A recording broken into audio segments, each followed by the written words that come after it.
Hi, Stung by 2022. Well, it is time to get your financial act together in 2023. Join me for this great webinar.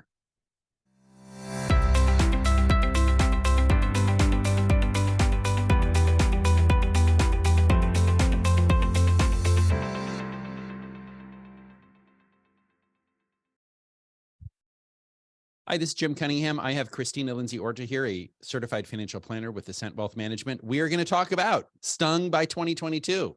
Now 2023, time to get your financial act together. I'm a partner at Cunningham Legal. I've been a lawyer for over 25 years. We have offices throughout California. I'm a certified specialist in estate planning, trust, and probate law, a real estate broker, securities and insurance licensed, and a pilot. These are the lawyers in our firm. They are, we're in the Southern California, Bay Area, and Capital Region, which is the Sacramento area. And this is Christina and her partners at Ascent Wealth Management. So we've got Christina and Alyssa, who happens to be Christina's sister. Very, it's like a powerhouse, a women powerhouse, right? And Shannon, and of course, John, he's the old white guy in the room, which hopefully will be me one day. But Christina, can you just say, what is a certified financial planner and why do I need one? A certified financial planner is the highest planning designation when it comes to licensing and credentials. You are required to be held to a higher ethics board and a higher ethics standard. It's a higher fiduciary level. Whereas if you're, just a licensed with your securities licenses, you only have to have a high school education and can pass a securities license exam, and you're not required to be necessarily a fiduciary. But to be a practicing certified financial planner, you have to have core competencies in all areas of and aspects of financial planning, and act as a fiduciary, and have college education, and have years of industry experience, and also have annual continuing education requirements. So it's kind of like the higher standard. About 15 to 16% of the industry of licensed financial advisors are certified financial planners. And you're a mother, so you know how to get stuff done and keep along, right? So disclaimer, so securities, Christina's talking about securities and investments. This is not securities advice or financial advice. I'm a lawyer. I'm going to talk. This is not legal advice. Don't look at this and go out and do a bunch of stuff. If you have a question, you can go ahead and put it in the Q&A, or the Q&A is a better place to put it. If you're watching this on YouTube, go ahead and put it in the comments, and we do look at those comments and answer the questions in the comments. So big change. This thing called Secure Act, setting something up for retirement, something, I can't remember the acronym. It's been a while since Secure Act 1.0, but Secure Act 2.0. Now, if you're watching this going, Secure Act, there's a 2.0. What's the 1.0? We're going to talk about 2.0. Christina, I'll let you take it away. Why don't you give us high level, 30,000 foot, then land the plane on what Secure Act 2.0 is and why anyone watching this, why they should care. Yeah, so Secure Act 2.0 is one of the things that we've been hearing about for years now. It's been in the whims in Congress for the last few years, and has been something that we've been hearing different iterations, what could be coming. And I'd say that the number one misnomer that kind of was broad brushed is what to expect if this passes. And this passed literally in the last 2 business weeks of 2022. So this is all very new. It's a giant piece of legislation. So, as far as certain nuances and details, that's still kind of coming out, but it is in effect. It's in effect. It's law. It's what we're abiding by now. But the number one misnomer was that it's going to be age 75 for RMDs. And it's going to be age 75 for everyone. And that was kind of what the rumor was going to be, is that immediately it'll just get bumped to 75. So if you're 72 today, you don't have to take it out until 75. Well, so if you're listening to this and you're like, what on earth is Christina talking about? Secure Act 2.0, a big part of this was your IRA 401k legislation. Many of our clients have substantial IRAs, 401ks, 403bs, TSAs, and you may be a business owner or you may be a real estate investor and you think, well, I don't have an IRA or 401k, so your brain might be shutting off.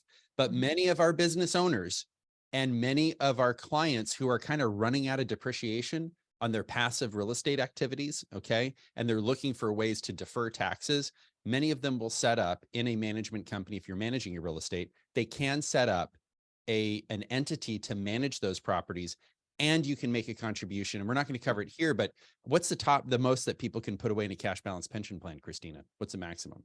There is, so that's the difference on a cash balance pension plan, is that's a defined benefit plan. So very different from a defined contribution plan. So we're kind of getting ahead of ourselves, but defined contributions is defined every year, which is one of the things we're going to talk about, is one of those financial hygienes as we enter in the new tax year. There's been adjustments to what you can contribute, but a defined benefit is defining what a future benefit could be. So it's age weighted, market weighted, a whole different set of actuarial terms. So there's no limit.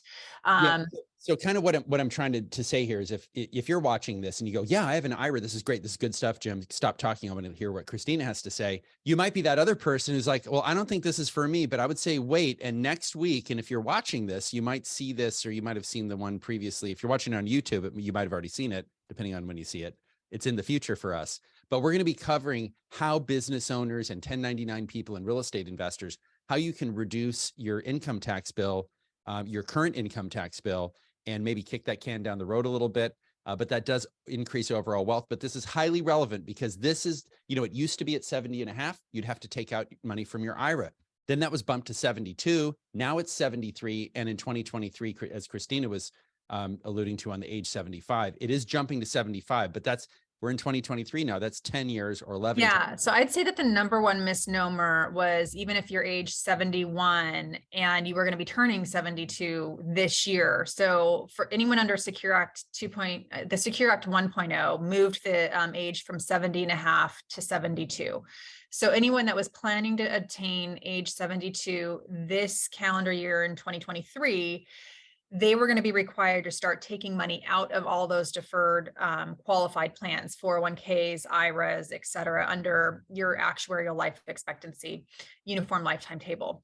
So there's a requirement to take money out every year. Well, if you turned 72 this year, you now have one more year. So the expectation, though, and I think a lot of the headlines and the media and everything that you saw was moving to 75. Well, that didn't happen. It's phased in. So 75 is not until 2033. So it's really people born, and to simplify this, people born in 1960 and later will not have to take requirements until age 75. Otherwise, everyone else is now 73. So that's probably the biggest change, but there's a lot of nuances. They did reduce the penalty. Now, I will say, I've never seen, if it was an innocent mistake and quickly corrected, I've never seen the IRS assess a penalty for not taking required minimum distribution. But they do exist, and they used to be 50% penalties for not taking what you're required to take. They've reduced that to 25%, and they say it's further reduced if corrected in a timely manner. So they didn't define what that is. So these are some things that they have adjusted. Now, there's definitely a new feature called Rothification. So you now have a Roth option, which is a tax-free. So you have traditional 401ks, traditional IRAs, which means you take the tax deduction now, it grows tax deferred, and then when you take the money out, it's taxed as ordinary income.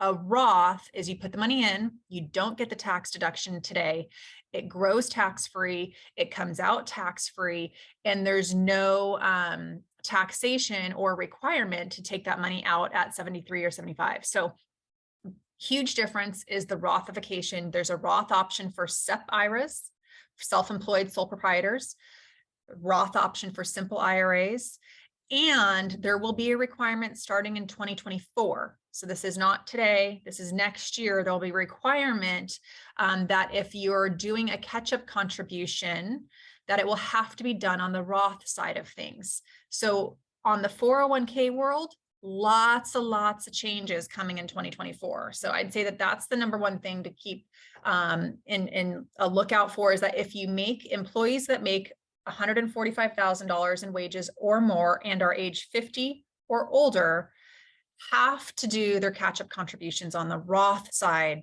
and not the pre-tax side. So those are lots of changes. That's going to increase your taxes, all things being equal, because that catch-up provision used to be deductible, right? And now it's not going to be deductible, and it must go into a Roth. Wow.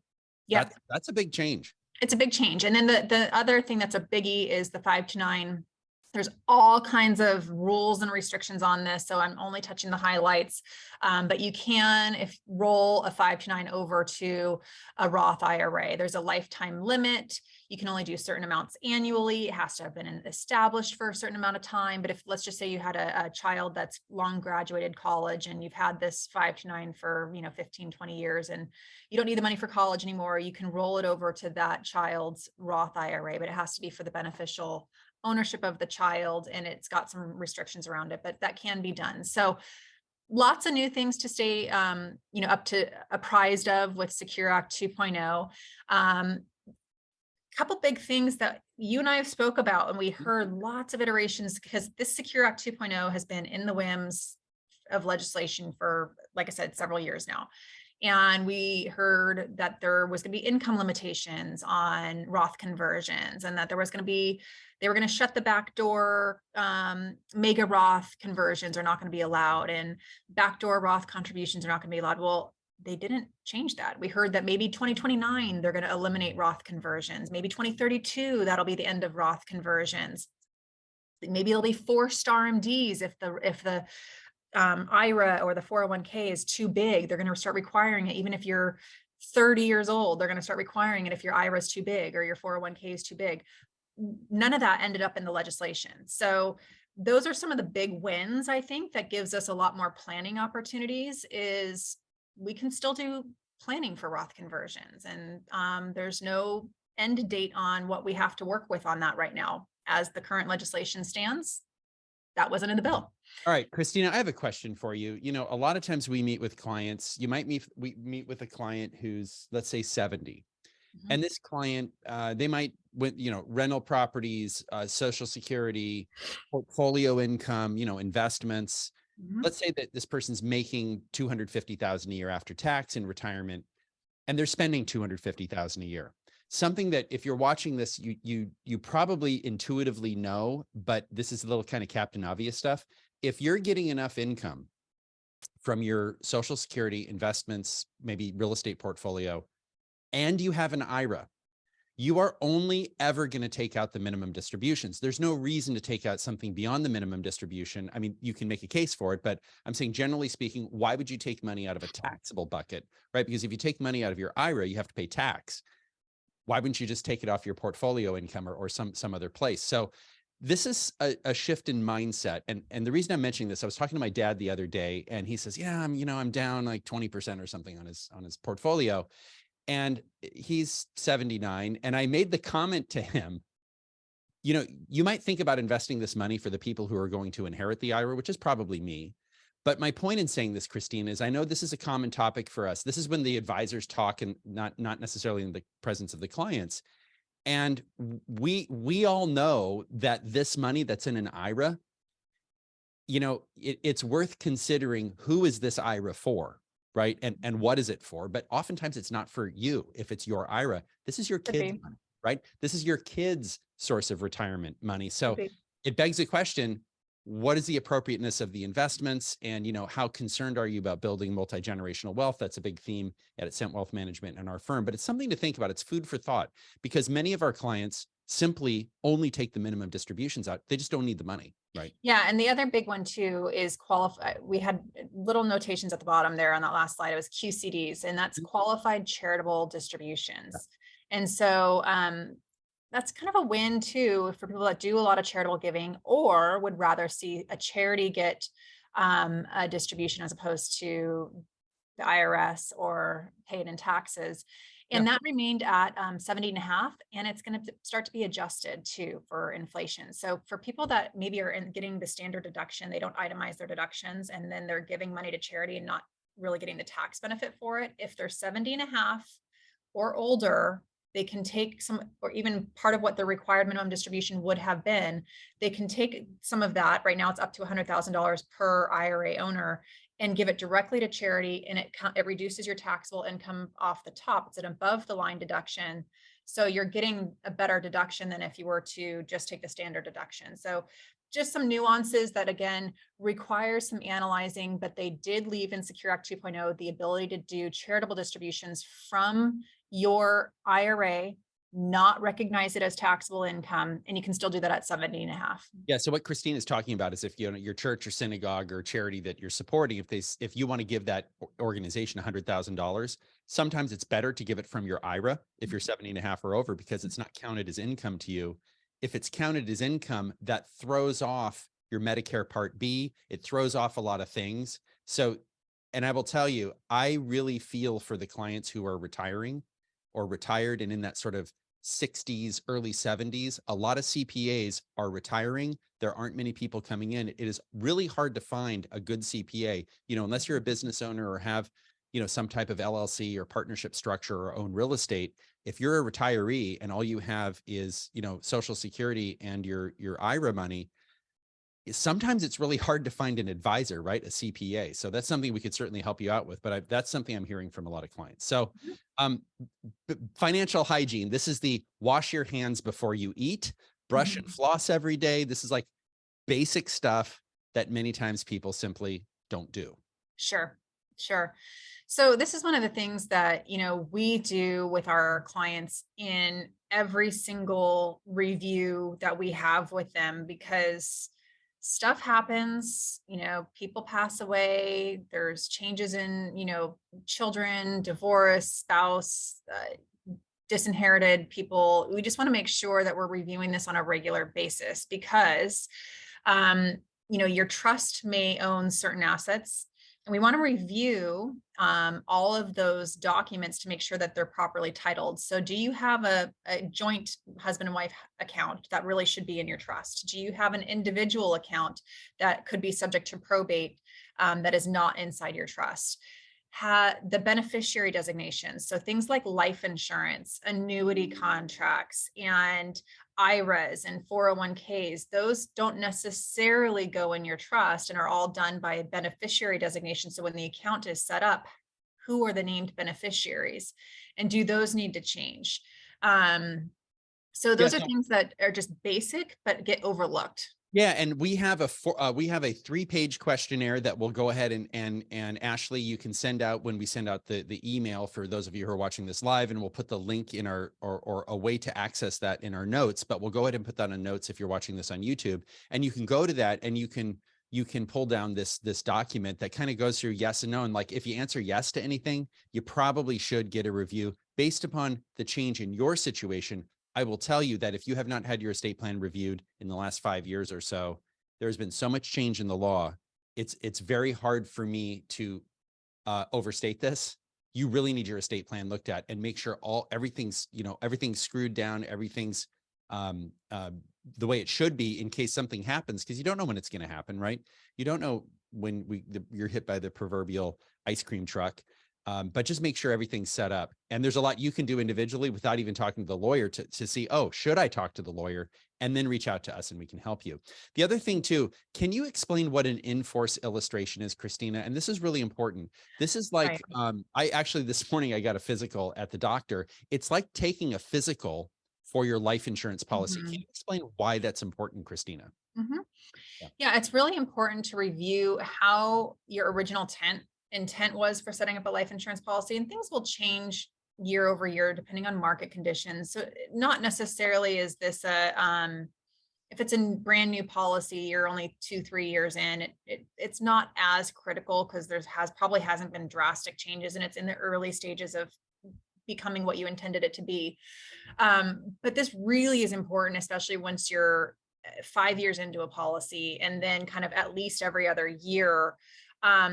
Automatically, if you own a life insurance policy, and I'm not talking about a term policy, but I'm talking about those that build cash value, there is every single year, if you have a policy that's a permanent form of a policy, like a whole life or a index universal life, they're going to do automatically an in-force illustration based on however you intended to set up that policy. Is it performing? How is it currently performing? And they do that. The insurance agencies are required to do that. The insurance carriers, they do that every year. Well, it's one of those things that a lot of times you just get and you go, I don't know how to make heads or tails of this. I don't know what I'm looking at. And that's really where having a certified financial planner and fiduciary that's not just an insurance agent look to see, is it performing? If it's underperforming, should we make changes? And that's overlooked. And I would say historically for the last 15, 30, 15, 10 years, there has been fee compression, meaning, technological advances, the cost of insurance has come down. So the expenses have come down. So it's something you really need to pay attention to. Older policies can often have higher expenses than equivalent policies today. So it's again, this basic financial hygiene. Especially if they're 5 or more years old. Yeah. So like if they're 5 or less years old, they're usually not a huge issue of needing to change things. But if they're 5 or more years old, it's something that really becomes good hygiene. Is you need to be reviewing those policies with someone that understands it, to understand, is it doing what it's supposed to do? Or can we improve it or lower the cost or what have you?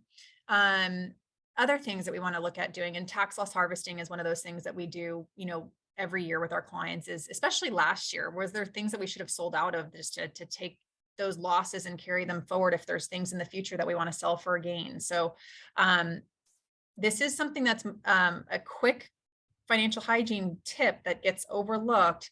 This is why most high net worth investors have one financial advisor. And most high net worth investors, they don't spread, a lot of times people will get concerned with the terminology of, I don't want to have all my eggs in one basket. Well, that is something that is a concern. You don't want to have all your eggs in Apple stock or Microsoft stock.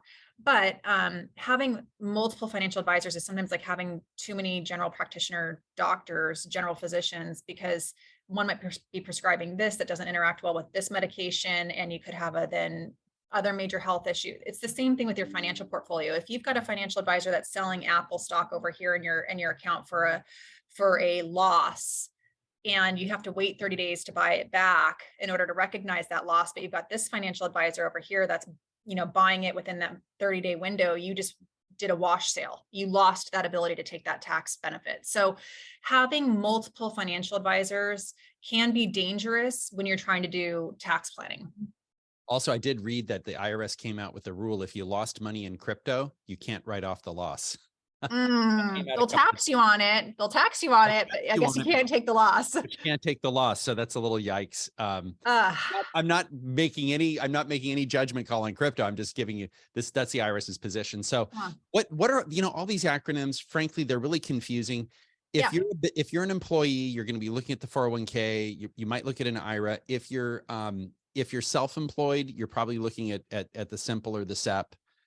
Or even a solo K. Honestly, I'd say that another common financial hygiene thing is looking at what type of plan is best for you, whether you're a W-2 earner, whether you're self-employed, whether you're a small business owner, whether you're a sole proprietor.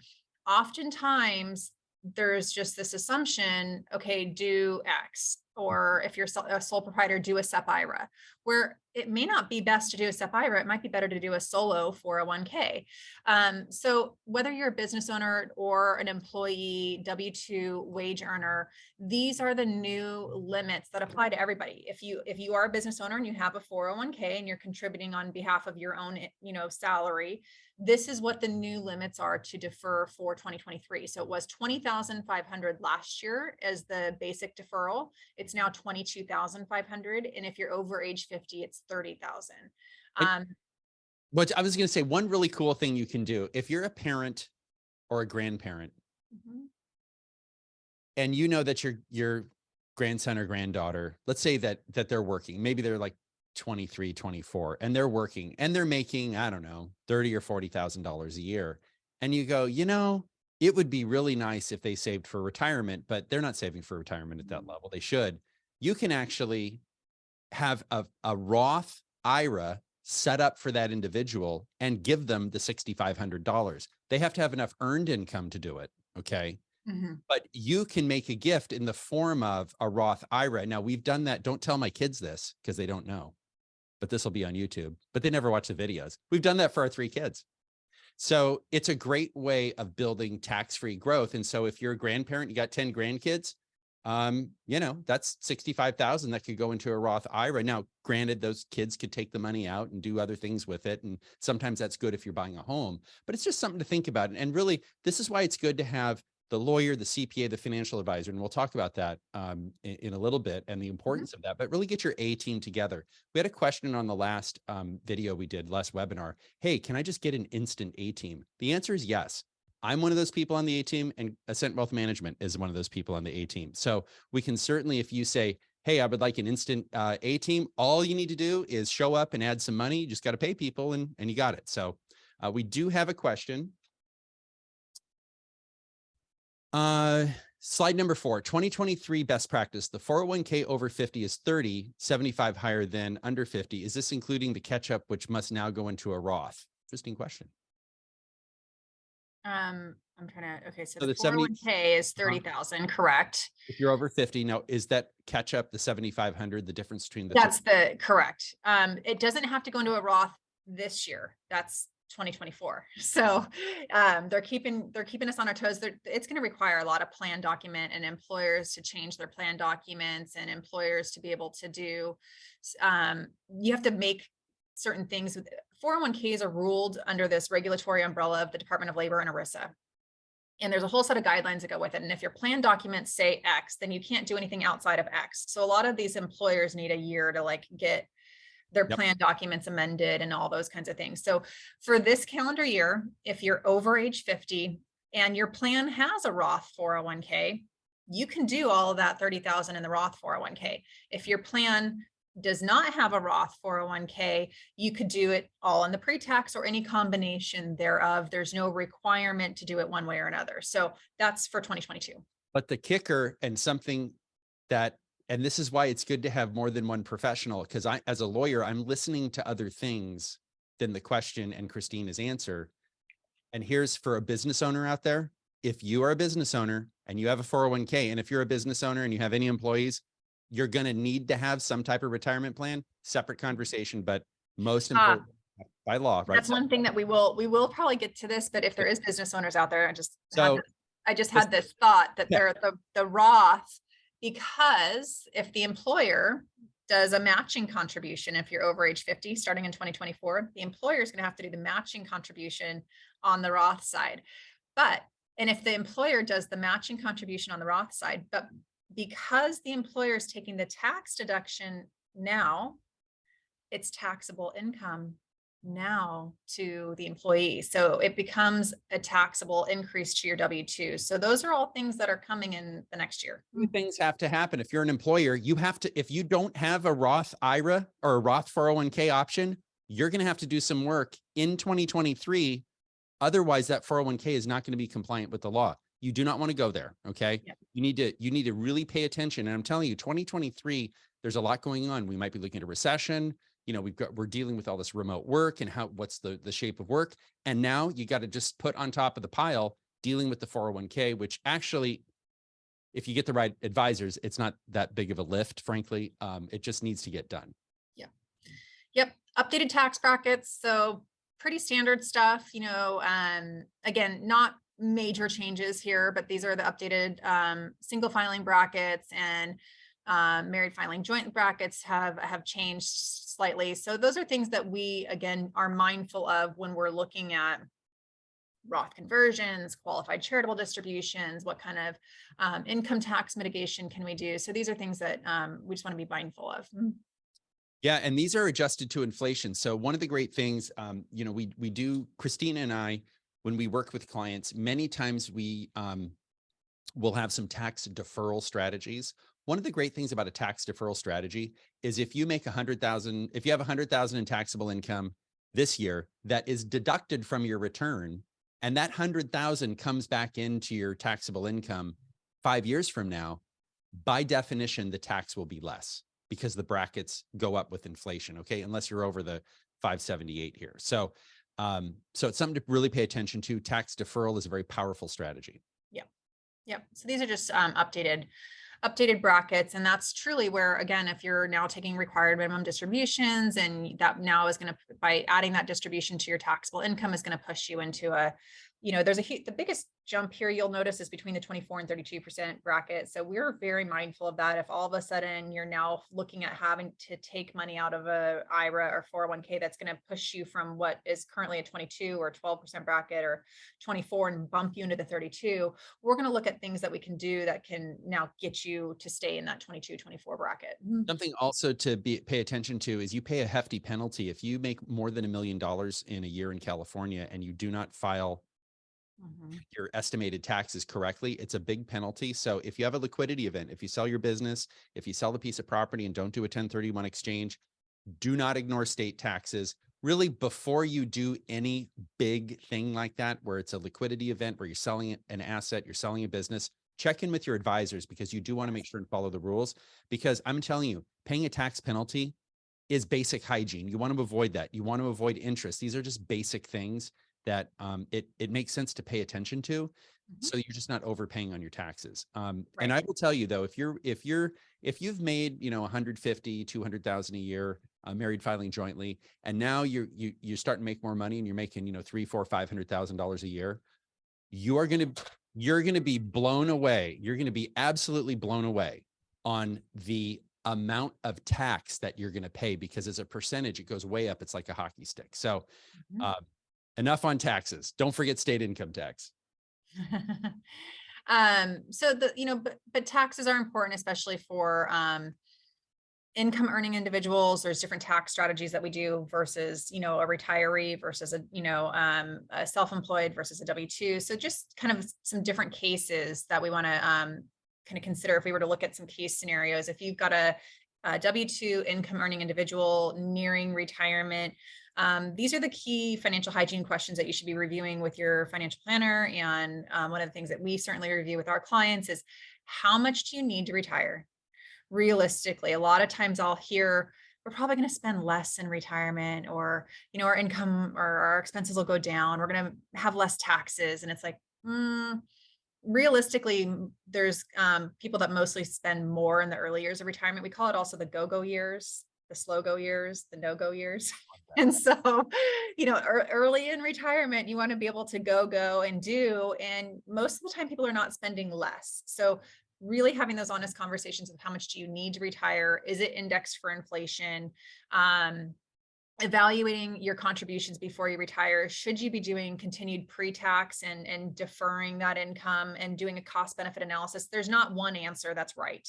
It's really an individualized analysis of, is the tax benefit now better for you, or is it better to do a Roth contribution and pay the tax now and have it come out tax-free later? Analyzing real estate holdings, what is your cash flow from those holdings? A lot of times, if you are not self-employed and you own rental properties, are you getting the best tax benefits of those rental properties? Is there a different structure we should look at? Ownership structure. Are you getting a good cash flow cap rate? A good cap rate on owning investment real estate right now is typically going to be, 3.5 or so or higher % net, cap rate. And if you're getting less than that, maybe your assets are underperforming and could look at being repositioned. Potentially a 1031 exchange may be something to consider. So those are things that need to be evaluated. Also looking at evaluating our long-term care insurance needs. And that's a big one that we're going to talk about next month on our, I think it's next month, we're going to talk about that. There's a lot of changes coming in the long-term care world, where certain states are going to start requiring employee payroll taxes to cover long-term care policies if you don't have a long-term care policy. So those are things that we want to be mindful of, and preparing for future inheritance. And what does that look like? Is there a potential future inheritance that could cause some tax implications as well? So this is, some basic financial hygiene stuff that, especially for the W-2 pre-retiree candidate. So, and Frank has a question. What is the best tax avoidance procedure to convert a regular IRA to an existing Roth IRA? And Christine, before you answer that, I think the best tax avoidance procedure is the one that's right for you. It's a little bit like how long is a piece of string. There are so many factors that go into it. What is your taxable income over a given stretch of time? Do you have the money to pay the tax? Do you have the money to deploy capital in a certain way that generates a tax benefit to offset the taxes that you're not paying because you've done proper planning. This is the absolute purview of a certified financial planner. You model this out on spreadsheets. Christine and her team spend so much time on this with clients. We do. This is something where you measure 19 or 20 times and cut once. Should you be doing it over 1 year, depending on your age? Sometimes we do a lump sum if we have the tax mitigation strategy. Sometimes we do a little bit each year and keep you in a specific tax bracket. So it really, there's no one answer. Yeah. And I would say you don't do this overnight. You don't do this, you do this over time. So a lot of these strategies are a multi-year strategy. And this is where you do need to engage the team. And are there fees? Yes. What are the fees? Well, talk to us and we'll tell you, and Christine will tell you what they are. Right. But my point is, when you engage with a team like this, the net benefit is it's totally outsized to the effort and the resources you spend, or you don't do it, right? And you won't know until you kind of look at it, if that makes sense. But there's so much opportunity for so many people, and you won't know until you take that first step and start investigating. Yeah, I'd say that the most probably one of the scarier things for clients is entering retirement. I mean, some people very few people, I would say it's no big deal. They just jump right into it and are off to the races. It's a big deal for a lot of people. And how do I go from all this, accumulate, save, put money in the 401k, put money in the bank, and I've got a paycheck coming in every month. Well, now I'm retired. Where's my paycheck going to come from? How do we take the income? What account do we take it from? When do we take it? How do we take it? How much should we take? So really having a distribution of income we call it going from accumulation of wealth to distribution of wealth. So it's a different mindset. And we typically look at kind of a segmented bucket strategy. So you have like your near-term money of 1 to 3 years and your 3 to 5 year money. And then this money is not going to be taken out of the portfolio for income needs until 5 or more years. So that money is typically invested more aggressively and can withstand more volatility in the stock market. So doing a proper distribution plan of where will your income come from? What is your taxation going to look like? Are these RMDs that we've, deferred income going to all of a sudden put you in a high tax bracket? We want to make sure that we're analyzing all of that. Also planning for healthcare costs. Sometimes people are retiring early before 65 and they have to worry about private insurance. We budget for that. What's your potential, premiums? It might be $1,000 a month for each individual to get private insurance until you're Medicare eligible. Inflation in healthcare is real. We're seeing, 6 to 8% a year inflation costs on healthcare. And so that's really one of the things we want to make sure we're planning appropriately for. And what's the best Social Security claiming strategy? There's been huge cost of living increases in Social Security. So we've had the question too from clients, should we take the Social Security that now they're doing a huge, cost of living adjustment because of inflation? Well, you're not losing that by delaying it. It's across the board. So that's going to be there too. It's raising the tide essentially for everybody. So, Roth conversions, we talked about this already, using qualified charitable distributions. These are all things that we want to make sure we're planning for as we're nearing retirement. Yeah. And these are tools. It's like, you go to a tool store and it's like, well, do I need a skill saw or do I need a whatever? I mean, it just depends on the job you're doing, but you need to go with someone who's familiar with how to use the tools. Now, Anonymous asks, my household W-2 income for 2023 is going to be more than $1 million. So from W-2, congratulations, Anonymous. What is the tax saving strategy apart from the 401k or Roth? Thanks for all your help. Well, we do have tax planning strategies for our high income earners on our website and on our YouTube. And maybe Ashley, you can put that in the notes and in the chat here for live people. But I would say over time, so if you're going to make more than $1 million W-2 this year, it's probably going to be more than $1 million next year and the following year and the following year. And that's something where Christina and I, we can work together with you. There are things you can do. What leaps to mind right now is potentially like a solar thing. Energy, oil and gas. And if you do it in the first quarter of this year, you get the full California depreciation and we're in January right now, but you get the full year of depreciation for California. And then what you're able to do is if you deploy this capital in a tax advantage investment, whether it's solar, I think there are opportunity zones and there are oil and gas that Christine is talking about. You're able to increase your deductions and make your paycheck bigger so you have more money in your pocket. So that's a savings that you can realize, not necessarily after you file your taxes, but as you're going through the year, you're going to have less withholding from your paycheck. And this is something where you work with your team, your CPA, financial advisor, and frankly, lawyer, to make sure all the dots are connected. Yeah, and identifying how long that income will be, at those levels. Is it a finite period of time? Does maybe doing a donor advised fund or charitable types of strategies also make sense? That there's some questions surrounding that. So definitely not a one size fits all, but there's a lot of different strategies that we can do for both business owners and W-2 earners. And I would say if you're right around that $1.5 million, there's a lot that you can do on W-2. But that also presupposes you have money outside of your W-2 to do it. You just can't, magically shrink your tax bill. Doesn't really work that way. Yeah. And so at kind of another scenario type of group of clientele would be, at people that are at or nearing retirement and reviewing their estate plan. And especially those that are higher net worth estates. And the current estate tax limits are set to sunset in 2026. Now, Congress will have to pass legislation to change it. The current rumors we're hearing are that something will get done. They probably will be hard pressed to make them go down, but we don't know. And it's one of those things that even if they stay at the current levels adjusted for inflation, there are some people that we have to be mindful of. What is the lifetime gift exemptions? Currently, it's it's almost $13 million per person lifetime that can pass inheritance and estate tax free.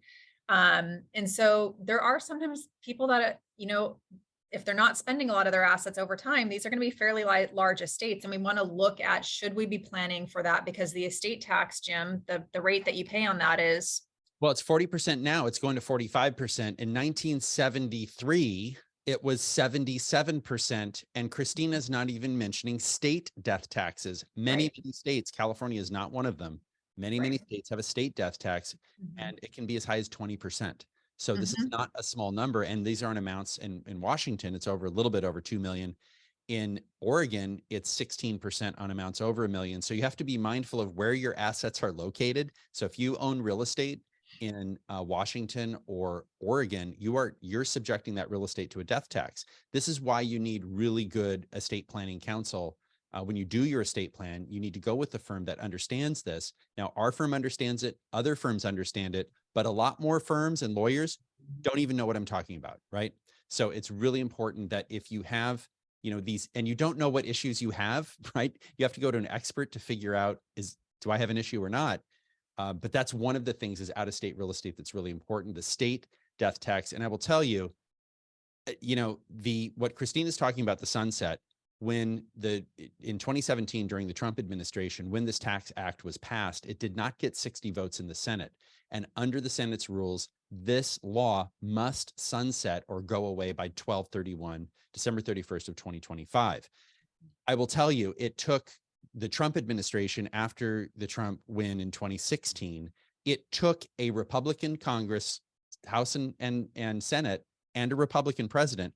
It took them until late December to pass a tax bill. So the problem is, if you're saying, well, I'm going to wait and see what happens, if you're in that sort of, if you have over 15 million, you need to do something.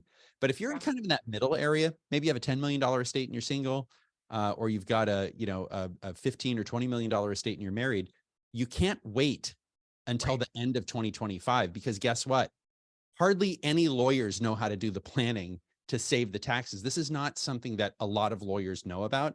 And the lawyers I know are already way too busy. Like, there is no room at the end. So if you have a larger estate, you really need to pick your A team. And I would get on it now. I wouldn't wait. Now, you don't necessarily have to make the gift now, but you have to have the structure in place in order to effectuate a transfer of wealth. It is a complex process, totally out of the scope of what we're talking about here, but I would get on it. If you're kind of worried about it, I wouldn't wait.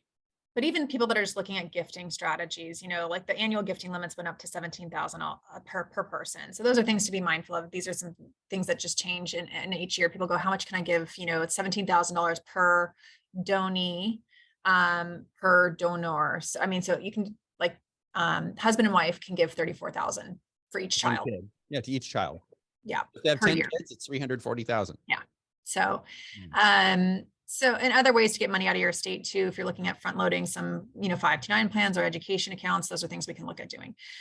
Business owners, reviewing, these are basic financial hygiene things, but it's something that's, again, basic to us, but is overlooked all the time. Reviewing corporate structure. I mean, I can't tell you how many clients I told them, you need to be an S Corp last year.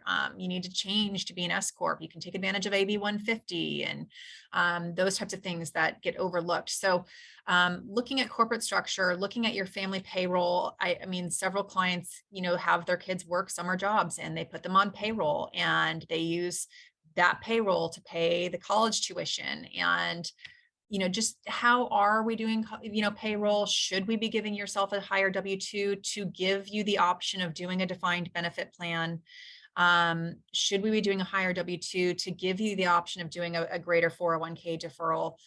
So looking at how you do structure your payroll, because when you're the business owner, you can choose how much you pay yourself if the income and revenue is there to do so. So how is that being structured? Diversifying investments beyond business interests. I mean, a lot of business owners put their money into their business. And we want to make sure that you're set up for success in retirement, that your eggs aren't all in one basket, real estate and illiquid things such as the business. Yeah. And I would say some common just bonehead mistakes, right? Having real estate in an S Corp or a C Corp. Now, if you have legacy real estate, but there really is a difference. Most people would have that in a partnership structure or a single member LLC. Right. What I mean by that is you really, you don't know what you don't know. And you might think, well, I've got, my business, it's in a corporation. I'll just buy a piece of property. There are a lot of reasons why that's a really bad idea, quite frankly. And the other thing too is with S Corps, many small businesses are S Corp. What that means, like Apple's a C Corp. Apple pays or should pay corporate tax on the corporate level. That S Corp pays a very small amount of tax to the state of California. It pays no tax to the federal government. But then when you receive that as a shareholder, you have to pay tax individually. That is a great way to structure an operating business while you're owning it and running it. It is very tax inefficient when it comes to selling your business. And many of our clients who sell their business, like half goes to taxes. So you really have to be careful when it comes time to exit. If you're thinking about exiting your business, I would say 6, 7, 8 years in advance, you need to get your professional team together and clean up a lot of this stuff, because some of these solutions do take 5 tax years to clean up. So I would just make sure and circle back or assemble your A team, let them know what direction you're headed in, and make sure things are structured properly. Absolutely. So I think tax mitigation strategies that impact everyone, whether you're a business owner, whether you're W-2, whether you're a retiree, is analyzing and continuing to analyze those tax deferred dollars and how they're compounding, the impact of those RMDs. Coordination with your CPA is critical. I mean, some people still try to, do it themselves, and God bless you. Sometimes they do a great job. Sometimes there's things that need to be looked at, but if you have a CPA, really that A team is critical, especially when you get to a certain level of planning. And you need a CPA, you need a certified financial planner, you need an estate planning attorney. It's the 3-legged stool, and they all should be working together. And so doesn't necessarily need to be the same CPA, that, Jim or I use to be that A team, but just the point being that there needs to be communication between all. And if there's Roth, conversions, how do those impact the taxes? Is the CPA aware of what we're trying to do to mitigate taxes? So those are really important conversations. And should certain investment tax credits or energy investments be considered? That can be per the question we talked about earlier. We can look at tax credits or energy investments to mitigate income tax. And this is a big one. This gets overlooked. That's why I circled it. Yeah. Fiduciary fees. Not every financial planner can bill things as a fiduciary, and not every client can have things billed as a fiduciary, because it works for certain types of accounts. But especially if you have. Let me just give some context. Yeah. So here you have a managed account, and you have, I don't know, this is $10 million in it, right? This works for a larger account, not a smaller account. You have $10 million. You're paying, how much are people paying? Because a question came up, what are the fees? What do you see in the industry? If somebody's got a $10 million investment portfolio, what are they really paying their financial advisor? And a lot of the stuff, by the way, is buried. but what's the range on that you see people paying? I mean, maybe 10 million is too high, a million, whatever number you want to pick. I mean, yeah, 10 million, usually there's some discounted fees typically. But I'd say, like between 1 and 5 million, you're going to see the industry average is going to be 1% a year. So that's $10,000 to $50,000 a year you're paying a financial advisor. That is no longer deductible. Okay. Yeah, depending on how it's billed. So if it's billed to a IRA, it's tax deferred anyway. So it's you're kind of getting the tax benefit of it. It's pre-tax. But if it's a trust, if it's a particular type of trust, trusts require fiduciary oversight. And there's a way to deduct that fee as a fiduciary. Now, if there's an asset manager, like a third-party asset manager that's trading a particular stock portfolio, that's a true asset management fee and should be bifurcated and should be tied to fee-based, tied to the account performance. So that is not deductible, but the financial planner's fees can be billed in a way, again, on the right type of account. So I don't want to overbroad, make say seem like this is available to everybody. But if people are business owners, the fees can be billed to the business, so it's tax deductible, so that it's not all non-deductible under the current tax code. Yeah, and they're billed in, and this is very important, they're billed in a different way that allows you, if you itemize your deductions, which you probably do at that level, it allows you to take that as an itemized deduction and saves you tax money. In terms of our fees at our firm, fundamentally, as much as we would try to do something a different way, it all boils down to how long does it take and what is the person's hourly rate, and it just varies based on experience. But here's the thing.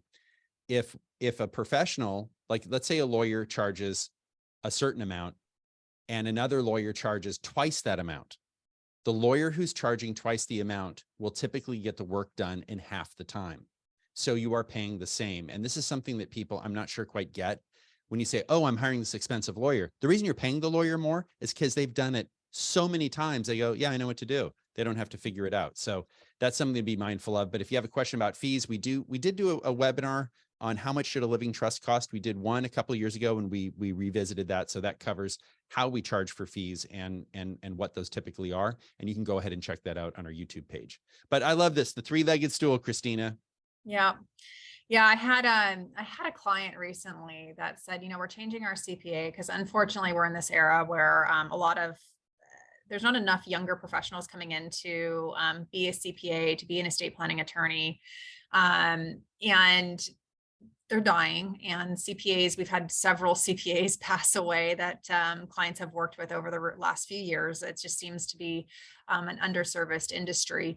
But one of our clients said that, yeah, we found a new CPA, and he's also a financial advisor and wants to look at us, but we told him that we already have, our financial advisor. I said, here's the problem. I said, when you have a CPA that tries to be a financial advisor at the same time, when they're buried in tax season, that's what they're focused on. And they don't have the time to do every aspect of financial planning well. And that's really why you do need these independent legs of the stool to be doing each aspect and coordinating with each other, so that you don't have a gap in your plan or a stool that's not going to be well supported.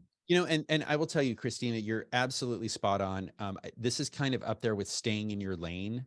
And the other thing is, there's like this big ratchet, like a ratchet wrench, you click it and it doesn't go back, but it only goes in one way. There's this ratchet that is happening in professional services where things are getting increasingly complicated every year.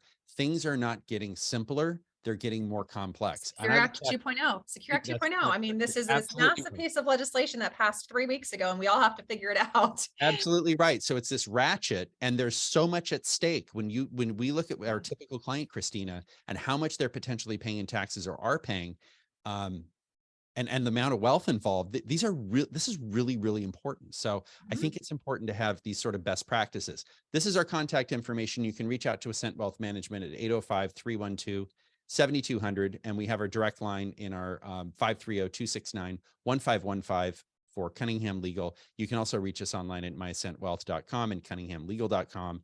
And we have offices throughout Northern California and Southern California. And when you call the firm, this is what you should expect. We get a lot of calls. Lawyers get tons and tons of calls, and Some people are great and some people are a little, a little nutty, which is fine. But we get a lot of calls coming in. So here's what you should expect.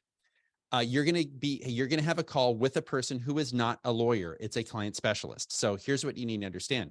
Let us know if you want an update to your estate plan, you want to create an estate plan, or you want to do some tax planning, whatever it is, kind of let us know what you're thinking about. Maybe it's about real estate, whatever it is. And also tell us if someone has passed away, or maybe somebody's like in cognitive decline and you like this person's passed away or gotten sick. Don't ask for pricing. Ethically in California, only lawyers can quote legal fees. That's why we don't post our legal fees online. It's like, you can't quote a legal fee. Only a lawyer can, and that's after talking to the person. And please don't ask for legal advice with that initial call. The goal of the call is to find out if it's a right fit, like if we're a right fit for you, if you're a right fit for us, quite frankly, and then set an appointment with the lawyer. So all of our lawyers have, so it's not like call and talk to a lawyer right away. All of our lawyers are scheduled on their calls. So that's the point of the first call. If you're watching this on YouTube, click subscribe and click the bell. That little bell alerts you when we post new content. We typically post new content about 6 p.m. on Thursday, pretty much every week. And if you're enjoying our webinars, please review us on Google. And if you're a client, please review us on Google. Next week, we have income tax reduction strategies for professionals and 1099 earners. So this is for somebody who is that sort of freelancer. Maybe you're getting a lot of 1099s. Maybe you're a professional service provider. This is really, really important. This is really key because we have a lot of we have a lot of lawyers as clients, right? We have a lot of clients come to us and they say, Jim, I need help. I'm making a lot of money. I'm paying way too much in tax. We're going to take a deep dive into this and we're going to kind of show you not so much the tricks, but these are just best practices on, look, how do people set up a structure to pay less tax? This is real. It's not fake. It's not a gimmick, and it's completely legit. So again, if you have any questions, you can call us at our main number, which is 866-988-3956. And we'll put these up as we answer any last questions. And if you have a question, go ahead and put it in the Q&A and we will endeavor to answer your questions. And it looks like Ashley's posted in the chat there a link to our next webinar, which will be a week from today. Well, it looks like we don't have any questions. Thank you for joining us. And if you're watching this on YouTube, keep watching because another video is coming right up.